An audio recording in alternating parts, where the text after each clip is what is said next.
رمضان المبارک کی سب سے بڑی عبادت یہ ہے کہ ایک مسلمان اپنے آپ کو گناہوں سے روکے۔ عزیز دوستو، اللہ تبارک و تعالی نے جہاں رمضان المبارک کے روزوں کا ذکر فرمایا اور پھر اس کے بعد اللہ تبارک و تعالی نے روزے کا مقصد بیان فرمایا، یا ایھا الذین آمنوا کتب علیکم الصیام کما کتب علی الذین من قبلکم لعلکم تتقون، کہ تم پر روزے فرض کیے گئے۔ کیوں فرض کیے گئے؟ اس لیے کہ تم متقی بن جاؤ۔ عزیز دوستو، تقوی کا معنی یہ ہے کہ اللہ جل جلالہ کے عظمت کے استحساس سے اس کے گناہوں سے بچنا، یعنی یہ سوچ کر کہ میں اللہ تعالیٰ کا بندہ ہوں اور اللہ تعالیٰ مجھے دیکھ رہے ہیں، اللہ تعالیٰ کے سامنے حاضر ہو کر مجھے جواب دینا ہے اور اللہ تعالیٰ کے سامنے پیش ہونا ہے۔ اس تصور کے بعد جب انسان گناہوں کو چھوڑتا ہے تو اسی کا نام تقوی ہے، جیسا کہ اللہ تعالیٰ فرماتے ہیں وَأَمَّا مَنْ خَافَ مَقَامَ رَبِّهِ وَنَهَى النَّفْسَ عن الہوا، یعنی جو شخص اس بات سے ڈرتا ہے کہ مجھے اللہ تعالیٰ کے دربار میں حاضر ہونا ہے اور کھڑا ہونا ہے، اور اس کے نتیجے میں وہ اپنے آپ کو ہوائے نفس اور خواہشات سے روکتا ہے، یہی تقوی ہے۔ دوسری طرف آپ دیکھیں کہ روزے کا کیا معنی اور کیا مطلب ہے۔ روزے کا معنی اور مطلب یہ ہے کہ جب کہ روزہ کہتے ہیں کہ انسان تین چیزوں سے رک جائے،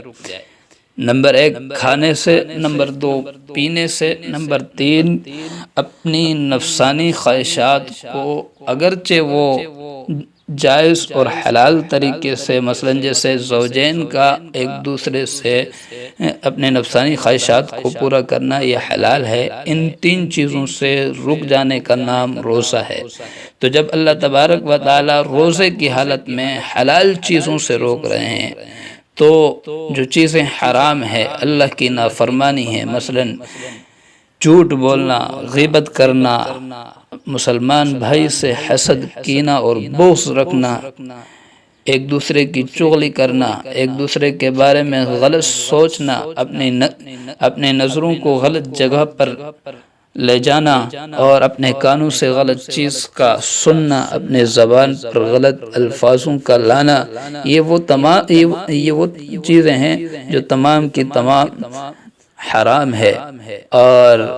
یہ فی نفس ہی حرام ہے۔ اگر روزہ نہ ہو تب بھی یہ چیزیں حرام ہے۔ جب روزے کے اندر اللہ تبارک و تعالی ایک مسلمان کو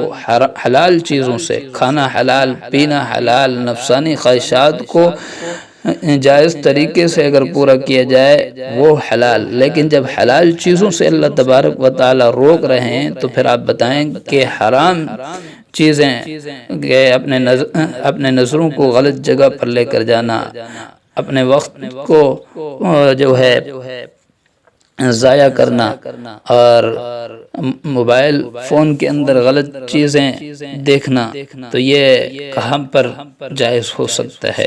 تو اس لیے رمضان المبارک کی سب سے بڑی عبادت یہ ہے کہ مسلمان اپنے آپ کو گناہوں سے بچائے۔ آج کل الحمدللہ ہمارے مسلمان رمضان المبارک کے اندر نفلی عبادت بڑی کثرت سے کرتے ہیں اور بڑے جوش اور جذبے سے کرتے ہیں، اور وہ جوش قابل